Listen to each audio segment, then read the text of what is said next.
Yes bana, inakuaje? Mambo vipi? Ni time kuweza kuzipata zote bana, kari za kiburudani kutoka nyumbani Tanzania. Story kubwa ni kuhusiana na machali wawili ambao of course wamekuwa na upepo mkubwa sana. Namzunguzia Paten ambaye amekuwa na upepo mkubwa kwenye upande wa Singeli mara baada ya kuweza kushirikiana kwenye ngoma remix ambayo alimba na bibi anaitwa Zuchu, moja ya ngoma ambayo inapigwa sana huko TikTok na kwenye platform mbalimbali.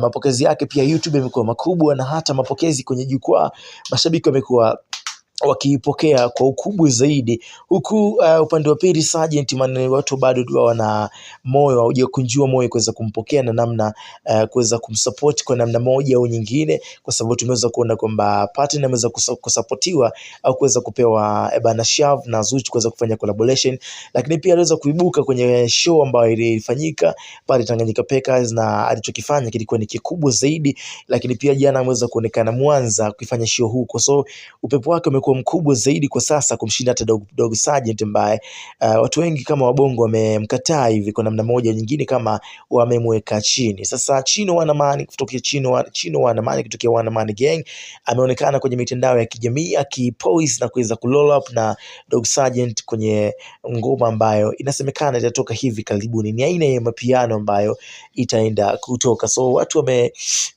kaa attention kuweza kuona kama anaweza kufanya maajabu kama aliweza kufanya Dogo Paten, kwa sababu ngoma ambayo imeweza kutoka ni kubwa zaidi, inaweza kupokelewa na mashabiki wote wa muziki kutoka nyumbani Tanzania. So Vanny Boy pia aliweza kufunguka kwamba ataweza kumsupport kwa kuweza kufanya naye ngoma, kwa sababu uwezo wake ni mkubwa, na endapo atageuka basi akimaliza business zake ataweza kuingia naye kufanya collaboration. Sasa tuendelee kusubiria hichi ambacho kinatokea, au hichi ambacho watu wengi wamekuwa wakisubiria Dogo Sergeant, lakini pia wakimfanisha na Paten ambaye of course upepo wake sasa hivi umekuwa ni kisulisuri. Mimi naitwa Chris Junior Official na hapa ni Chris Media 24.